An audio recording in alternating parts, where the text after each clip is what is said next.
Merhaba Burcu Hocam, başlayabilirsiniz. Hocam arayabilir miyiz? Diyorum.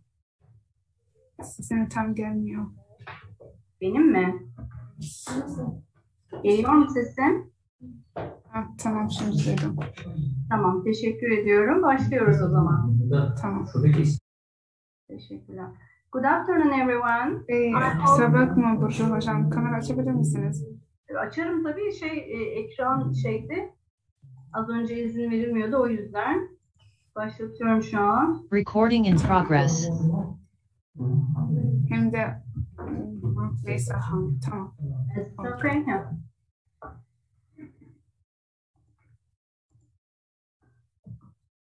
So good afternoon, dear participants. It is a good afternoon with all of you. So first, we are going to start our session with Duygu Hocam. Is she here? I cannot see her name. Can you say a word if you are here, Duygu Hocam? Okay, you are here, I guess. So let's start before it is too late. So our first speaker is Assistant Professor Dr. Duygu İşpınar Akçıoğlu and also Gökçe Dişlen Dağgil from Adana Alparslan Turkish Science and Technology University, Turkey. So the title of their presentation is From Emergency Remote Teaching to Remote Online Education, a qualitative study conducted with English instructors at the preparatory school. Welcome, Duygu Hocam. So the floor is yours. You have 20 minutes, so I will be here to host if you have any questions, so we will be here listening to you. So thank you for your presentation. Thank you, everyone. Good afternoon.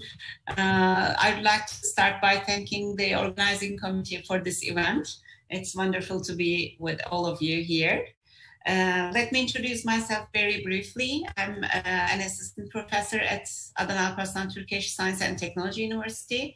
I'm a lecturer in the Department of Translation and Interpreting, but right now I'm also the director of School of Foreign Languages in the same university.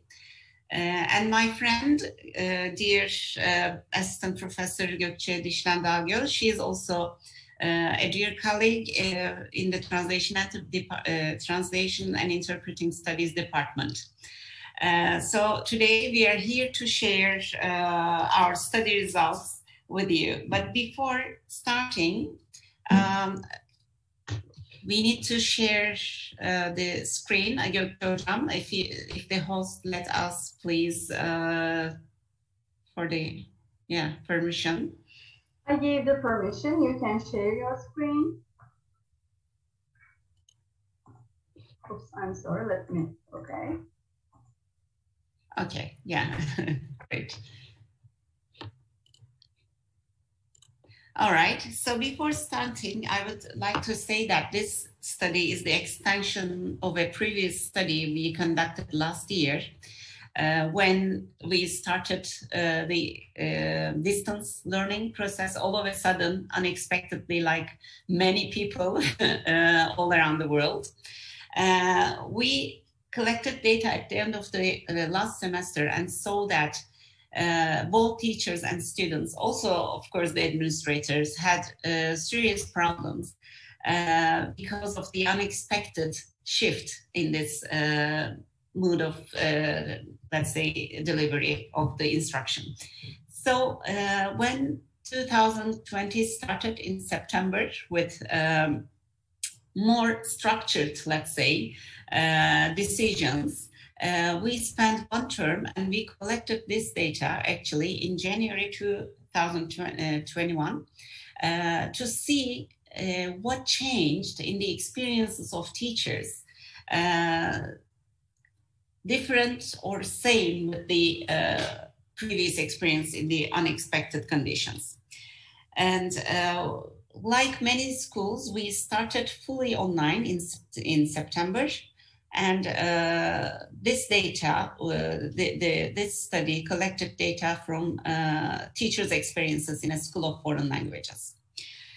So we can start the slide. Gökçe Hocam, I think you are controlling the slide, right?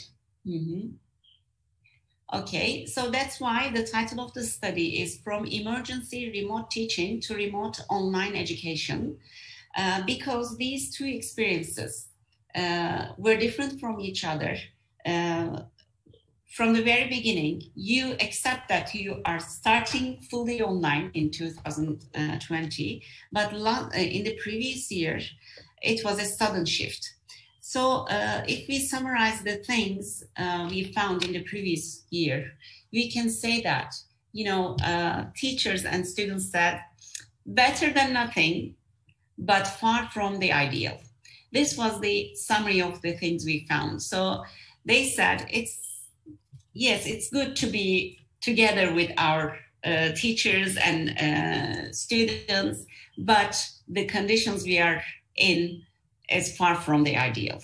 Of course, we knew it, we experienced it, and we know that there were so many factors associated with it. So in this study, let's see what we try to explore. And, learning is a lifetime activity and it never stops, even in unexpected circumstances. Sorry, hocam, we cannot see the screen now. I think you closed it. Actually, we cannot see the presentation. Yeah, that's okay now. Thank you. Thank you.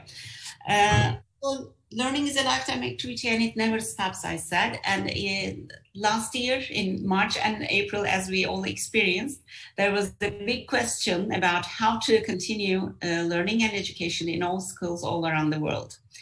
And this condition was called emergency remote teaching, because it happened under extraordinary conditions caused by the pandemic. And it was emergency because there were no prior preparations. So the literature defined it as the temporary change of instructional delivery due to the crisis. So we started under these conditions, and we actually, as teachers and students, tried to explore online teaching under these very unexpected conditions. So different from traditional education, in the distance education, we are not in the same place with our students. And teachers, our students are in different places, but some technological tools, electronic tools, maintain the communication and learning and teaching activities through the materials provided to teachers and students. And, in March, several countries, including Turkey, decided to conduct the courses at universities online. As I can guess, most of you experienced, the infrastructure we had was not ready for this.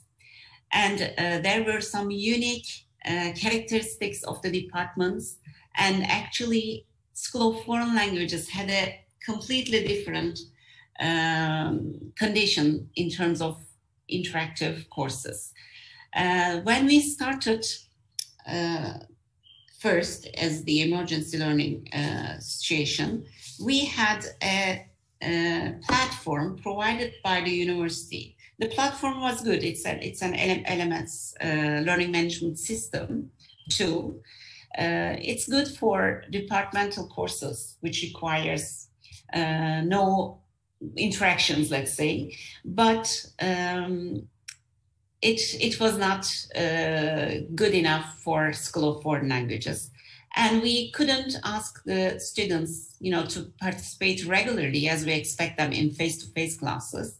So we had almost no students at the end of the year.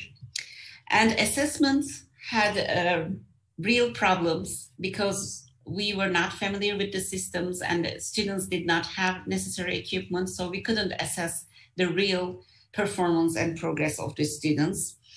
And the course hours were determined as 20 minutes, which was really not sufficient for an ideal foreign language learning duration. So When we started in 2020 in September, we made some changes. First of all, we changed the platform. We decided to use an interactive platform. We conducted the courses from Google Meets.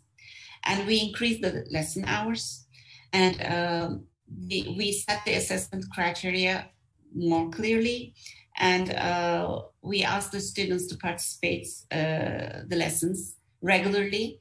When I say we, I'm not talking about the researchers here, I'm talking about the administration side. So this study explores what changes happened as a result of these new decisions with this starting of the new year. Okay, so this time, this experience was called remote online education. Okay, we can move further, Gökçe Hocam.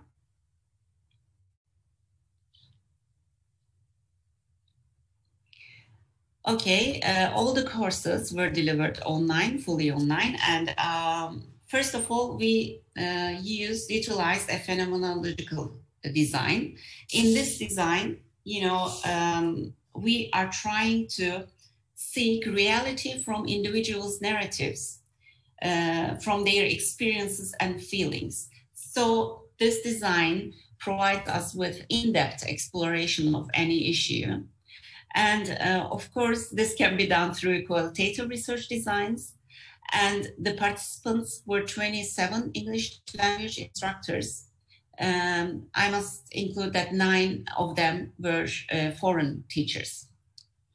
So we asked the opinions of teachers working at the School of Foreign Languages. And the qualitative data were collected through 6 open-ended questions. We asked the teachers to describe their experiences in this new term. The first question was, what kind of difficulties have you experienced in online classroom teaching this semester? When we asked the same question in the previous year, we had really, the picture of real problems experienced in terms of technical and, infrastructure issues. The second question asked, compared to last semester, what kind of strong points of online classroom can you identify for this semester? Third question, what skills do you think the students develop best during online distance teaching this semester? We asked these questions about the skills because last year, both the students and teachers were so much worried about the speaking skills that couldn't be improved because of the lack of interaction due to the system we used. And what skills do you think the students still couldn't develop during the online distance teaching this semester? And compared to last semester, what differences have you observed in student attitudes and behaviors towards distance learning? Because in our previous study, there was high levels of resistance to distance education. Students said, I'm not learning, I do not feel like I'm learning. So there was some kind of resistance from both students and teachers' side. And last question was, what factors had effects on the changes in students' attitudes towards distance education, if any, of course? So these research questions aim to explore the difficulties we had, the strong points we have now, and skills that improved best and least, and differences in students' attitudes and possible reasons for these differences. We utilized again qualitative data analysis tools and content analysis, and we applied conventional content analysis in which the coding categories were directly developed from the text data. Okay, the first question asked about the challenges and difficulties in the online classrooms. Technical problems was still the most frequently mentioned item. This included technical problems caused both from the teacher's side and the student's side, because the teachers stated that either from my computer or any computer from the students if there is some kind of, sound problem, screen problems, freezing screens, and internet, if it's not fast enough, they experience problems. So technical problems was still the most frequently experienced difficulty. Students refusing to have their cameras on. This became a problem because, the courses in School of Foreign Languages are expected to be interactive. Although the students were speaking, the teachers couldn't have a clear idea of how much they are really involved in the learning process because they had their cameras off.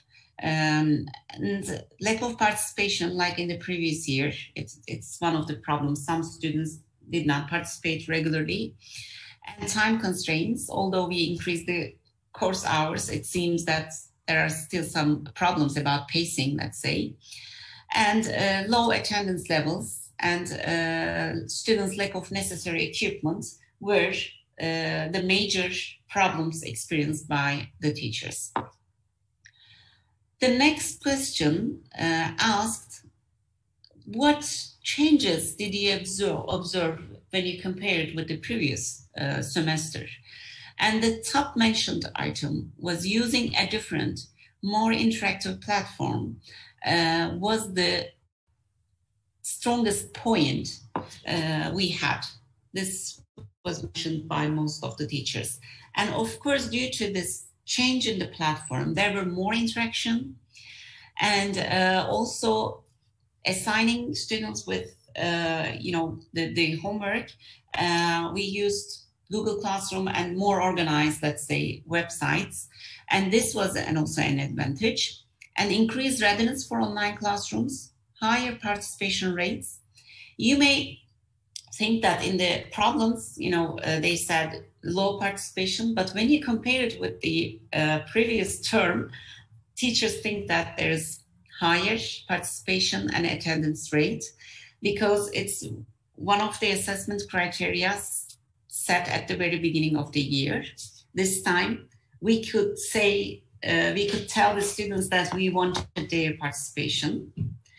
And increased motivation, more structured and clearly set teaching and learning experiences based on, of course, online learning, and more smooth implementations.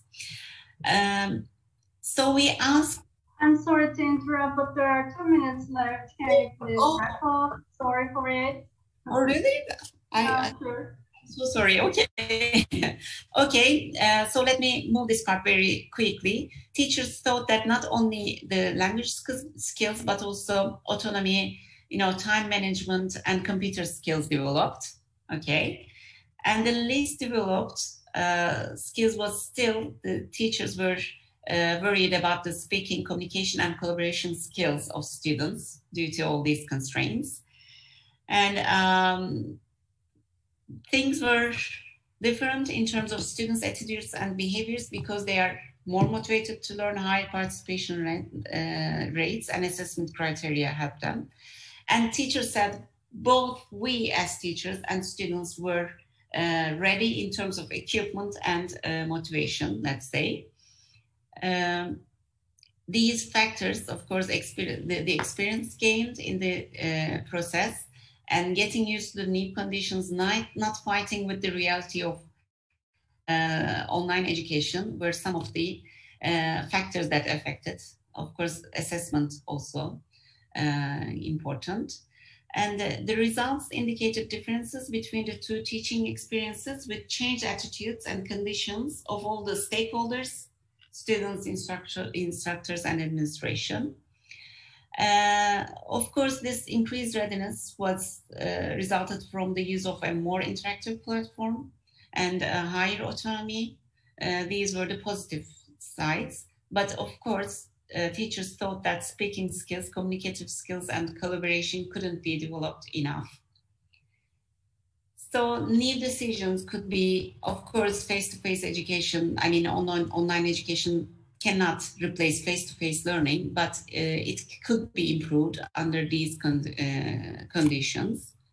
So teachers could be provided with trainings, and also students need some life skills, like in terms of technical things in their learning processes. Learning management systems are not sufficient for having interactive communication, so administrator can think of using more interactive platforms. And students' motivation is driven by extrinsic goals, so maybe assessment criteria could be set very clear to maintain that, at least that motivation for a long time. And we should help our students to develop lifelong learning skills, because the new world is, requires this skill. So thank you very much. Thank you very much. Thank you, Hocam, for this beautiful presentation. This is what we have experienced in those 2 years, so it was really a beautiful presentation. We will have the presentation of the certificates at the last 5 minutes of the session. So if you will be here until the end, we will be happy. So thank you very much for the presentation again. So I want to introduce our second speaker. Can you please stop share so that I can share our screen? Okay, thank you. So our next speaker will be Mafia Sofian. Are you here? So he is the assistant professor at University of Tamanrasset, Algeria, and the title of the presentation is Challenge of Teaching Literature Online in Light of COVID-19. So for our presenters, can you please check the chat box for the time, because I'm going to write it there for the for the finalization of your presentation. So you have 20 minutes, and in the last 5 minutes, we will have the presentation of the certificate. So the floor is yours, dear Mafia Sofian, and you can share your screen, and the floor is yours. Now I give the permission. I cannot see the name. Are you here by?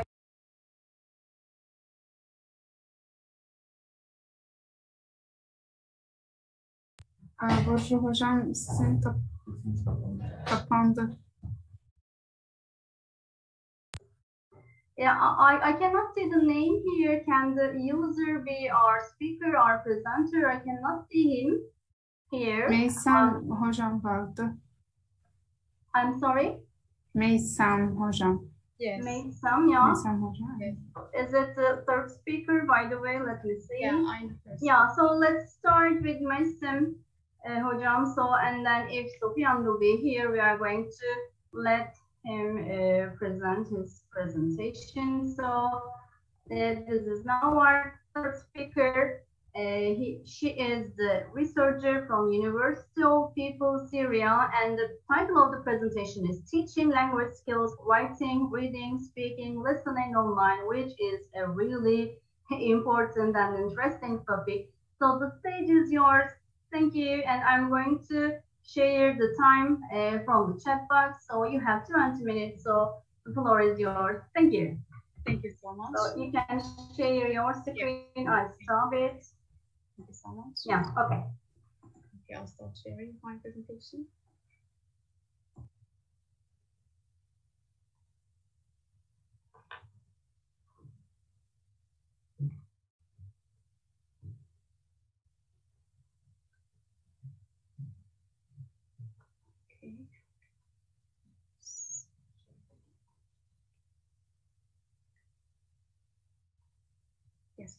Okay, hello everyone. My presentation is about teaching language skills online.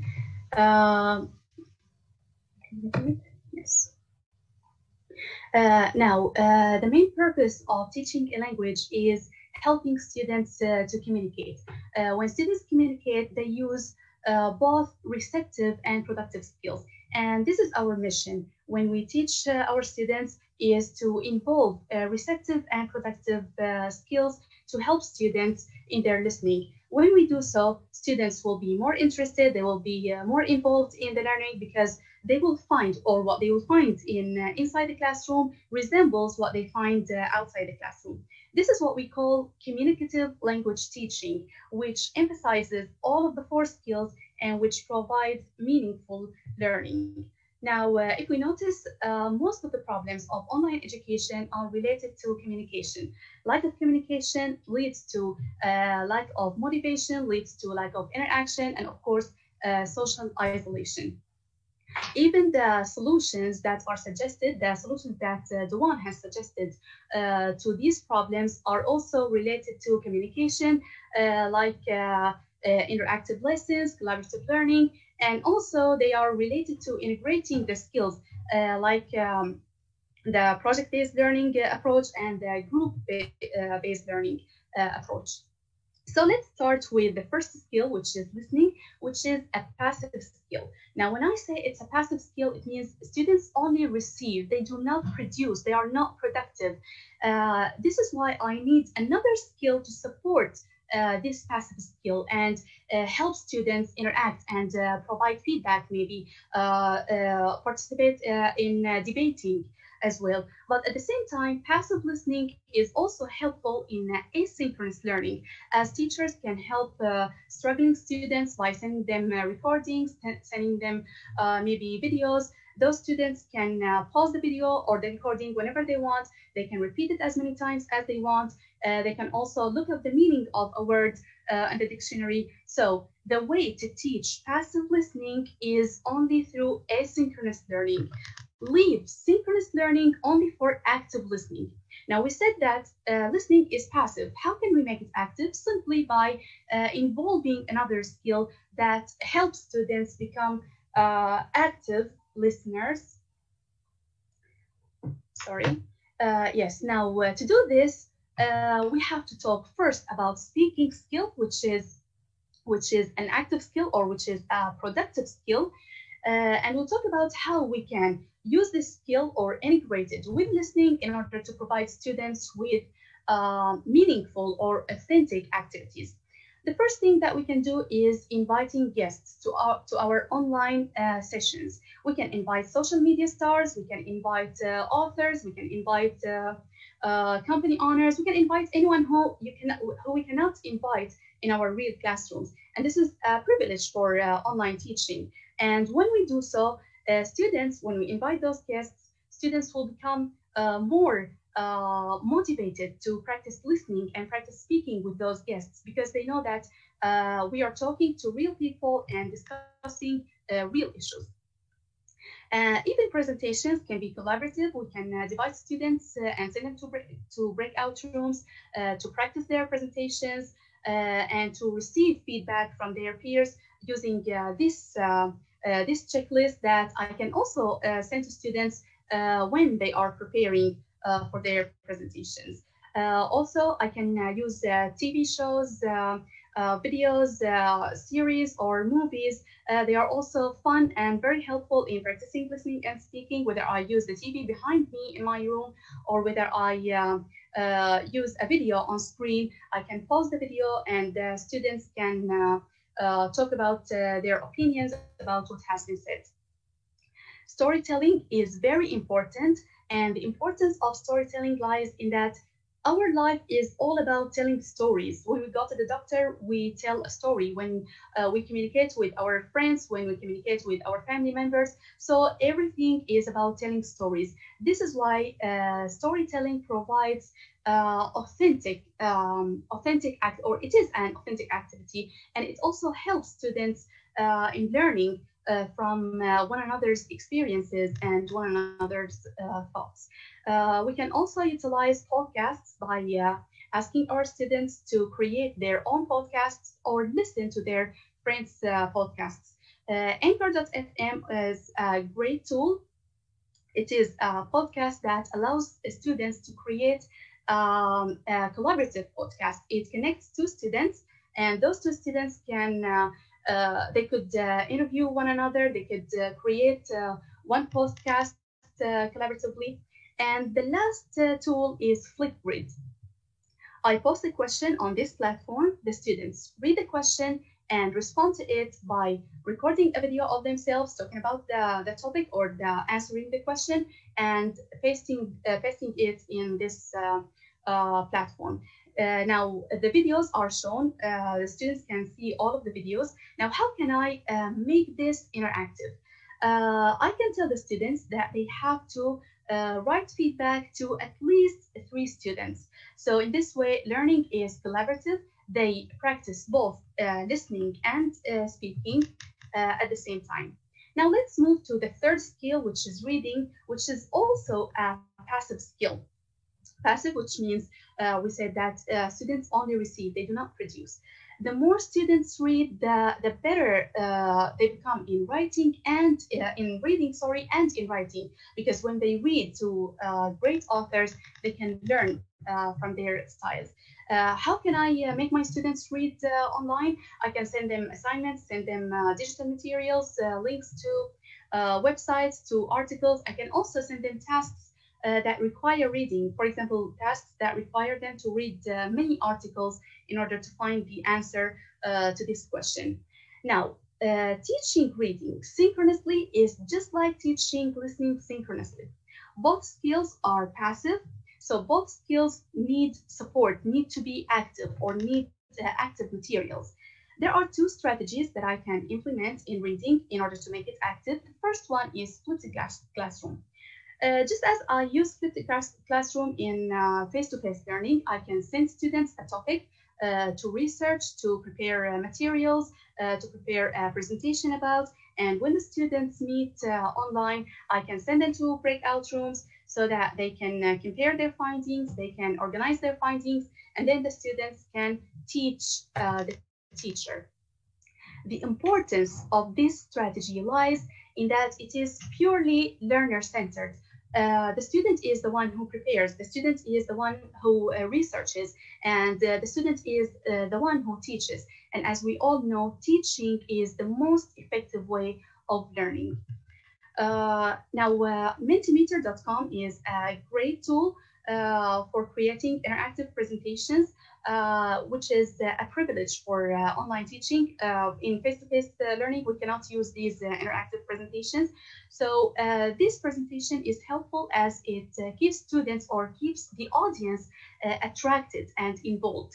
We simply send the link of this presentation on the chat box. The students click on the link and they start answering the questions. They can answer questions, they can brainstorm on through this word cloud, they can vote, they can rate items, they can put items or order events, and everything that they do is done anonymously, which means students can be encouraged because the results won't be shown or won't be revealed. There won't be names. So this is a great tool for presenting online. Now let's move to the second strategy, reading strategy, which is jigsaw reading. Again, just as we do in face-to-face learning, we divide students into groups. So we send students into breakout rooms and we provide each student in this group with only one part or one section of the reading material to read and then to tell the other group members about. The other group members have to be attentive, how to listen attentively so that they can have a full comprehension of the reading text. When all the groups are done, the teacher can invite them back to the main session and can check their understanding by asking comprehension questions or maybe by asking them to summarize the reading text. Now, why is this strategy important, especially in online teaching? First, it is social, it is collaborative. Second, it integrates all of the 4 skills at the same time. And thirdly, it gives students opportunities to learn from one another or to learn the material or comprehend the reading material by listening to it several times or from different sources or different students. Now, before moving to the last skill, I just want to talk about these assessment tools that we can implement online. Quizlet is good for beginners for teaching vocabulary. We can send vocabulary sets to students so that they can practice them using the different tools in the website. Kahoot is also a collaborative or interactive quiz that all students enjoy, young students and adults. And Socrative, what I like about Socrative is that it saves students' reports. It shows the student's name and the results, and it saves the reports even after they finish the quiz. Another website is LexTutor. This website is good for differentiating, or it helps teachers to differentiate the reading material. What the teacher can do is that we can copy the reading material and paste it in this website, and this website tells us about the levels of the vocabulary in this reading text, so we can know which text to send to which students. Finally, the writing skill, which is a productive skill. We can make writing authentic by allowing our students to write emails to real people, write their diaries. We can encourage them to write to pen pals and encourage them to write blogs and post them on the social media platforms or websites. We can also make writing collaborative. And the importance of collaborative writing in online teaching is, first, it minimizes feelings of social isolation, and it also helps students feel safe when they review their their writing assignment with their peers before they show it to the teacher, or before they submit it to the teacher, or before they read it in front of the class. There are different tools that help us in collaborative writing. The first one is Padlet. Padlet is like a digital bulletin board where students can post their writings, they can interact with one another's writing, they can also provide feedback. It is also a great tool for writing projects, so students can post their ideas, they can discuss their ideas at the same time. Another tool is the shared documents. Shared documents are also a great tool for practicing collaborative writing. I can send students to breakout rooms and give them a writing task. And while I am in the main session, I can observe the shared document, which is on Google Drive. And when I notice that one of the groups isn't writing anything, I can visit the breakout room and check what problem they have after they finish writing. And of course, I set a time for this task. When time is over, I invite them back to the main session and they discuss their writings. If I want to assign writing or collaborative writing asynchronously, Etherpad is great as well, because it's a platform that allows students to write on one document at the same time, and it gives each student a different color. So you know, the teacher and also the students know which student wrote which, and it also allows students to comment on their friends' writing. If there is a mistake, if they want to edit something, they can use the chat box. They can also send recordings and videos. So it's also a great tool for writing projects. The last tool is discussion forums, and the importance of forums is that it helps a lot in minimizing social isolation. It allows students to interact, to collaborate, and to share their thoughts. How can I encourage my students to participate in these discussions or in these forums? I can send them tasks. I can tell them that there is a task. You have to post a discussion about this topic. You have to ask a question, and you have to answer at least one of your friends' questions. Of course, the teacher's role on or in these forums should be passive. Teachers should not answer questions, should not participate. Just let your students ask and answer one another. Let them share their thoughts. Now, assessment or feedback is very important in writing or in teaching writing. This is why there are different tools that help us provide assessment or feedback online to our students. One of which is the comment boxes on Google Docs. And this is why it's important to encourage your students to submit their writing assignments as documents, not as pictures of their books or notebooks. Also, I encourage you to use Google Classroom, as it saves all of the students' works. Google Classroom also has a feature of allowing you to create a digital rubric. It's very easy to use. You can add points to criteria. You can add as many criteria as you want. It's very helpful in checking assignments, and of course, students can see this rubric. Google Docs also has a great add-on, which is the Highlight add-on. Now, the Highlight add-on allows you to create color-coded criteria or mistakes types. And when you check the student's assignment, the students know that they know from the color that I have this number of mistakes in spelling and this number of mistakes in writing and so on. If the students have this add-on, they can export highlights. So all the mistakes will appear as sets according to their types. So it helps them in solving or correcting their mistakes fast. Now, if you are teaching a large group of students, it's definitely exhausting for you to write feedback to each student. So Google Chrome has an extension that's called Note. This extension allows you to send oral feedback. Once you have this extension is automatically added to Google Classroom. So you can send an oral feedback to the students, and the students don't have to have this extension. They can view it and they can listen to it even if they don't have it. Finally, since self-assessment is very important in learning, it's good to encourage our students to activate the track changes feature in Google Docs. When they activate it, they submit the first draft to the teacher, and the teacher tells them about their mistakes. Whatever, when they add something or when they edit their writing, everything or all the editions are saved in history. So when they want to write new writing assignments, they can refer to the history and they can learn from their mistakes or avoid making them. They can also use it to track their progress. Now, before I finish my presentation, I just want to mention how important content-based learning,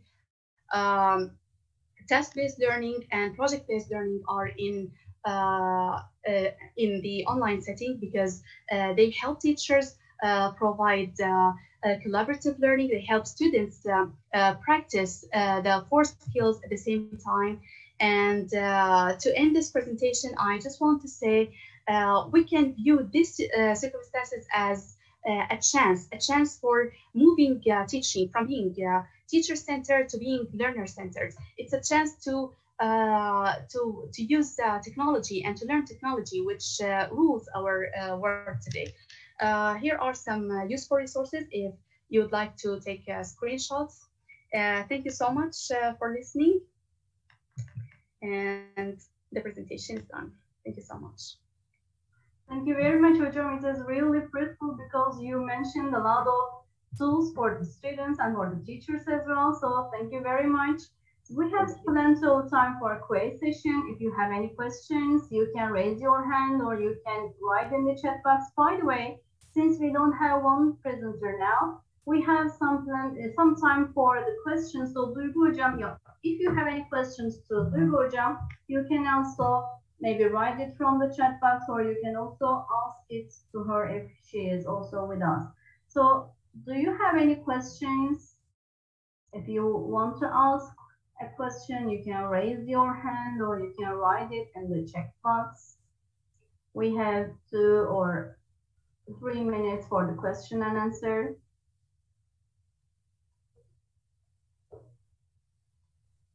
Any questions, dear listeners?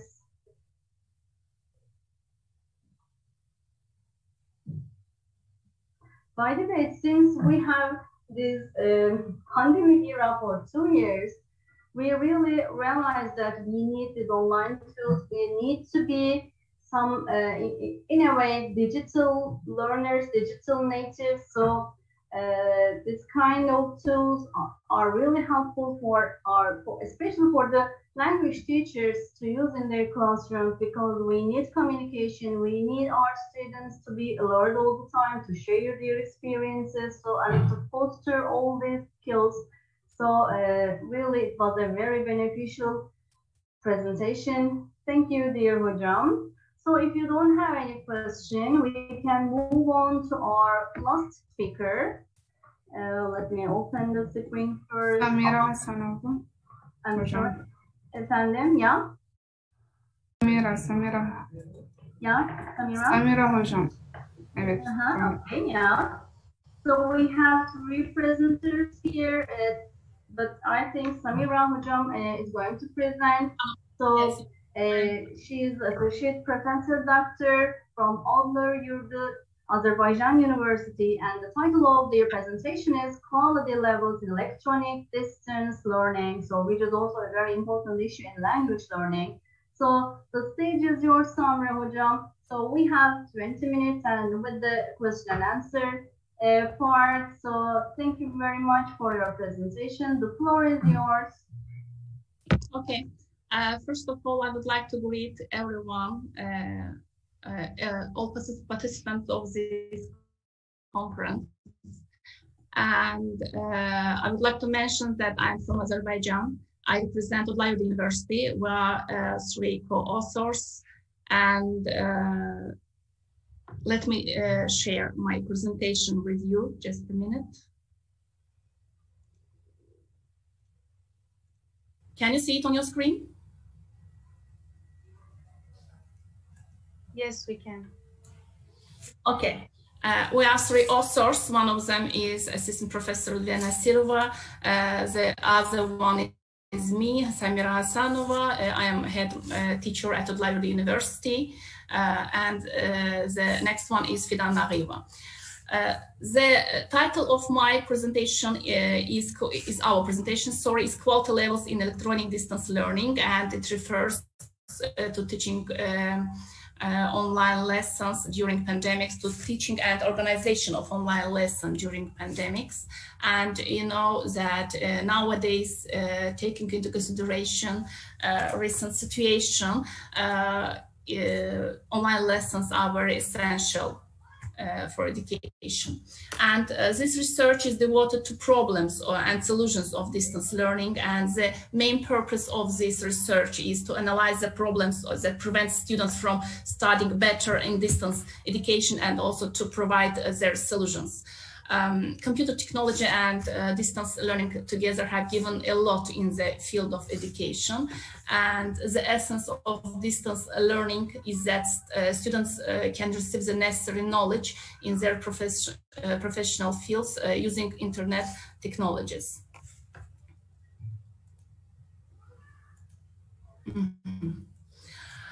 And it's important to mention also that in this way we also have advantages and disadvantages of using online lessons, and moreover the problem of the quality of education is one of the central ones in modern educational policy and science, because it's associated with solving a set of tasks aimed at developing an individual, preparing students for life, for their educational life in rapidly changing and contradictory world. A person with high moral aspirations and motivates for highly professional work. The world society, you know that the world society has entered a new phase of its evolutionary development. In other ways, it's the phase of the information society, which is characterized by the intensive penetration of information and communication technologies into all spheres of human life, and the role of information resources in this way is becoming no less important than material and energy resources. And information activity and information technology are becoming integral components in main part of almost all types of professional activity. The introduction of new technologies into learning process allows us to use modern electronic means to support educational sphere, and the desire of educational institutions to use information and communication technologies in the education system is dictated by social, pedagogical, and technological reasons. The quality of education, you know, that it's a multi-faced and important phenomenon, and is the stage at this stage, development of the education system all over the world, the problem of the quality of education becomes a priority. The crisis caused by a dangerous new coronavirus required urgent measures to reduce the risks of the spread of infection in various spheres of people's lives and activities. In the field of education, an emergency transfer of the educational process to a distance from using e-learning technologies was chosen as such as one of the measures. And in the face of the threat of the spread of coronavirus infection, most universities and colleges around the world have decided to change to distance learning. And at the same time, I would like to mention that it should be noted that the crisis served as a stimulus for innovation in the field of education is very important, and innovative approaches are used to ensure the continuity of education and training, taking into consideration, for example, radio, TV broadcast, and at the same time online lessons to support educational process. And nowadays, distance learning has proven its importance and relevance in this way. The modern development, for example, of distance education is carried out under the influence of practical requests and interests in society. And distance education is generally indispensable for cities and countries that don't have access to any education. This makes education accessible to everyone. And distance education allows allows any student to overcome psychological barriers related to communication qualities such as shyness, phobia of public speaking, and etc. Distance education is mobile, which means that the student always has access to current issues, and all you need is the internet, that's all. Distance education is available wherever students are, and first of all, high-speed internet is needed for a student to receive this education. Through distance education, students can study at universities all over the world, and at the same time, this kind of education has become a global phenomenon, educational and informational culture. Distance learning technologies are educational technologies implemented using information and telecommunication technologies, indirect, in other words, at a distance interaction of students and teaching staff. Distance learning is a universal humanistic form of education based on the use of e-learning and distance educational technologies that create conditions for the student to choose educational disciplines of basic and additional education, dialogue exchange with the teacher, while the process training doesn't depend on the location or the student in space and time. In the current situation, for example, associated with a high risk of infection with coronavirus, the only possible and adequate response of universities and colleges to an external challenge was a temporary full transition to distance learning. And in these conditions, all possible resources of universities, partner universities, external providers of content and services were used to implement the educational process using the internet. The important requirement for the situation, for the system, were its reliability and the bandwidth of the internet channels, the easy of creating and placing content, the availability of services and platforms for teachers and students. Teachers, for example, for this reason, teachers are forced to organize the educational process through distance learning technologies based on various methods of delivering electronic content and available communication tools for students and teachers in the electronic information and educational environment. The use of distance learning confirms the relevance and novelty of this direction of education developments and brings us closer to understanding the essence of distance learning, which is one of the ways to get modern education. And I would like also mention that in this way we also have advantages of using distance education, and one of them is using of distance learning technologies, which allows us to reduce the cost of training. Next one is training a large number of people, then improving the quality of education through using of modern information and communication technologies, at the same time creating unified educational environment, using of audio and video documents and their integration, independence from the time and the location of the student and the trainer. At the same time, I can also here mention availability of training materials at any time, increasing in the intensity of the educational process, the ability to self-control, the degree of assimilation of the material on each topic, and additional motivation for cognitive activity, and etc. Today, distance learning gives us the opportunity to create systems of mass continuous self-learning for the general exchange of information, regardless of time and space. The distance learning system allows us to acquire the necessary skills and new knowledge using a personal computer and access to the internet. Then the deductive principles of organizing distance learning are the same as in full-time education, but their implementation is different, which is due to the specifics of the new form of learning by their capabilities of the internet information environment and its services. On the other hand, we also have here disadvantages.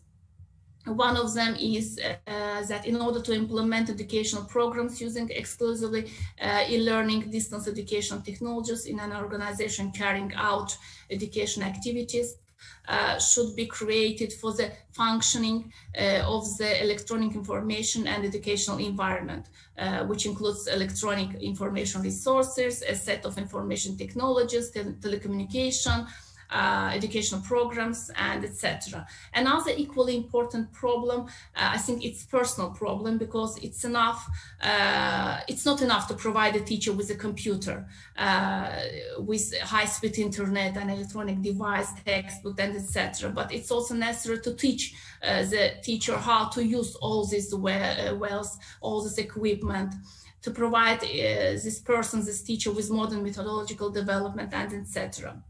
And in this way, nowadays, some universities try to solve these problems. For example, I'm a teacher at Uluslararası University, Azerbaijan, I'm a representative of this university, and I would like to mention that, for example, Uluslararası University could overcome the given difficulties by organizing free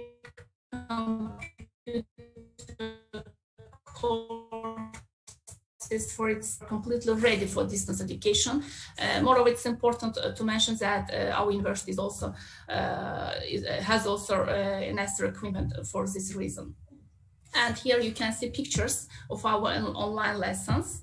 And I would like to mention that nevertheless the changes that have taken place make one thing, that the promising learning prospects and the accelerated transformation of the delivery of quality education cannot be viewed in isolation from the critical task of ensuring that no one is left behind.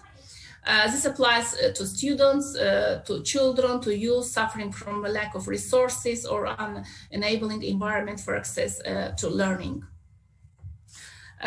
When education systems collapse, the task of building peace and prosperous, a productive society becomes impossible. A massive effort all over the world in a short time to respond to shocks in education systems reminds us that transformation is achievable.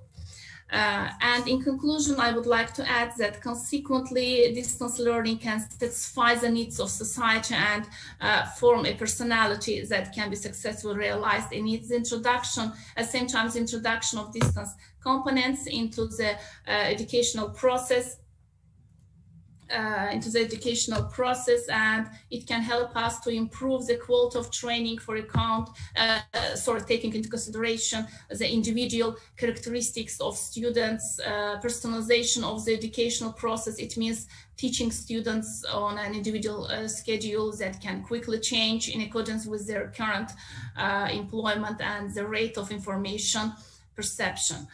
And in learning, use of distance learning educational technologies are widely used at various levels of education. Distance learning allows each person to study at their own pace based on personal capabilities and characteristics, and also not to limit themselves in the regional choice programs. With the use of e-learning distance educational technologies is the availability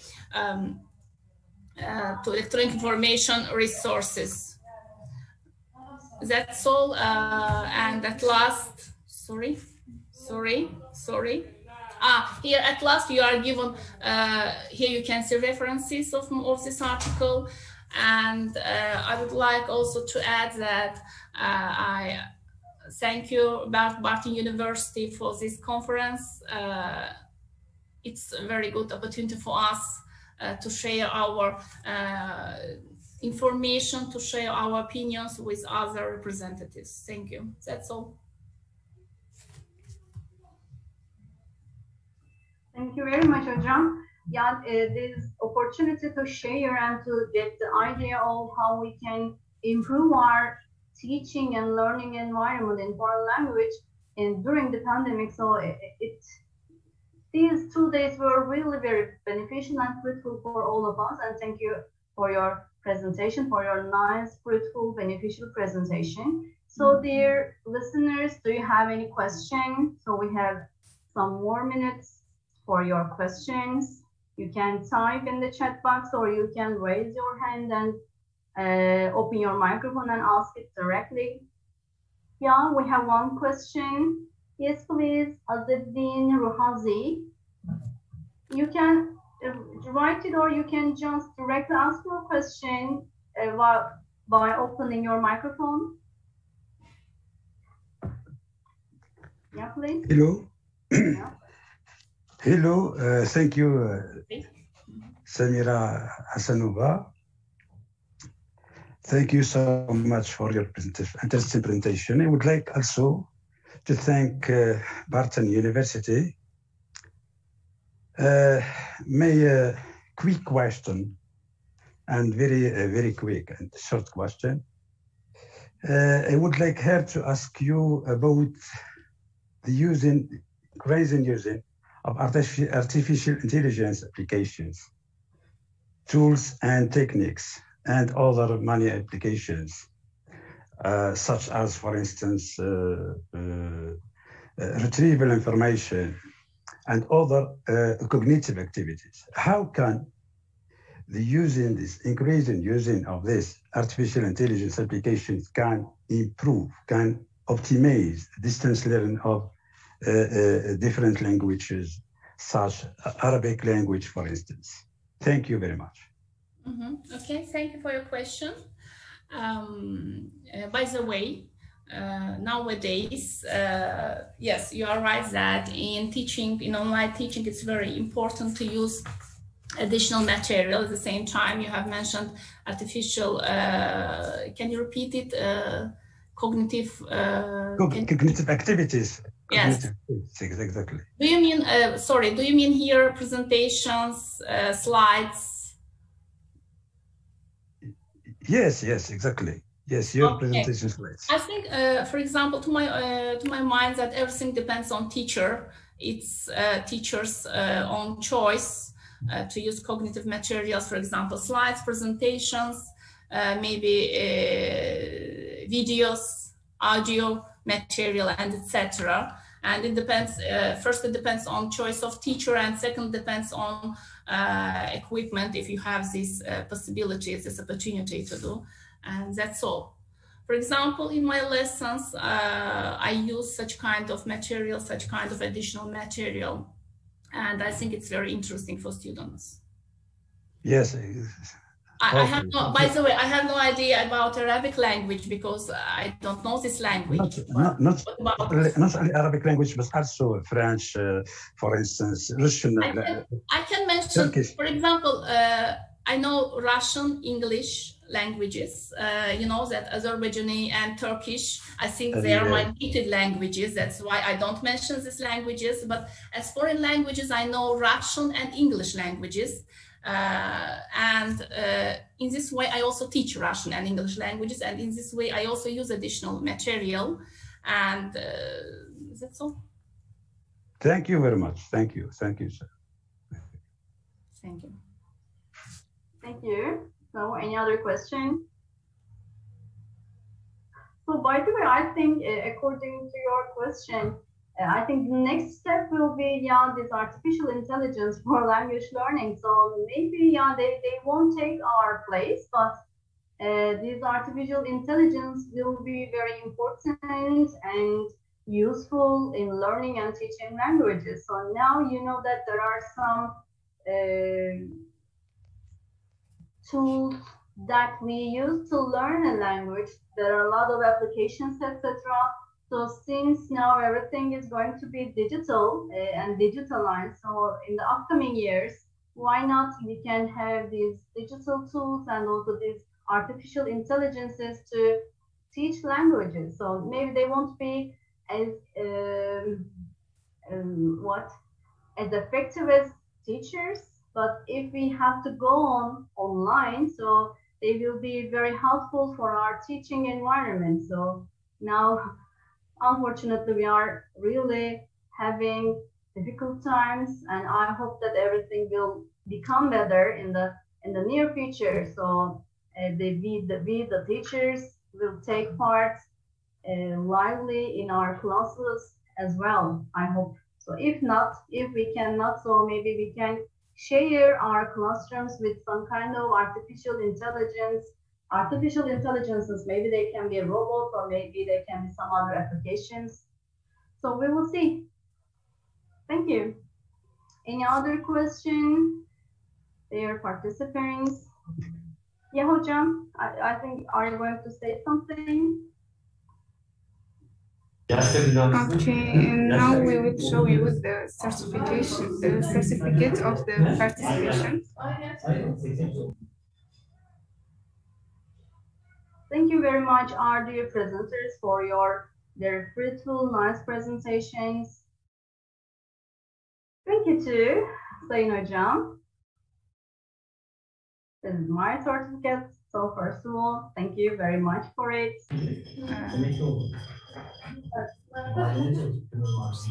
Duygu İşpınar hocam. Duygu hocam. Üstade Meysan hocam. Meysan hocam. Fidan hocam. Fidan hocam. Certificate.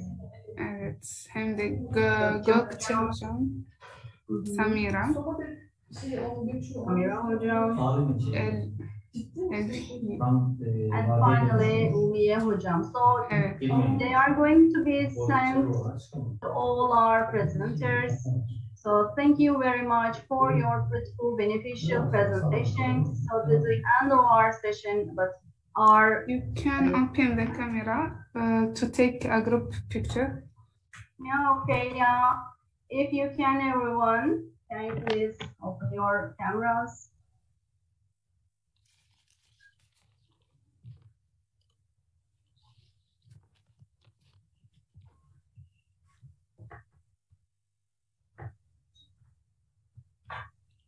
Okay, thank you very much. Thank you very much. So hope to see you in the following sessions. Have a nice day. Thank you. I am ending the session. Thank you. Thank you.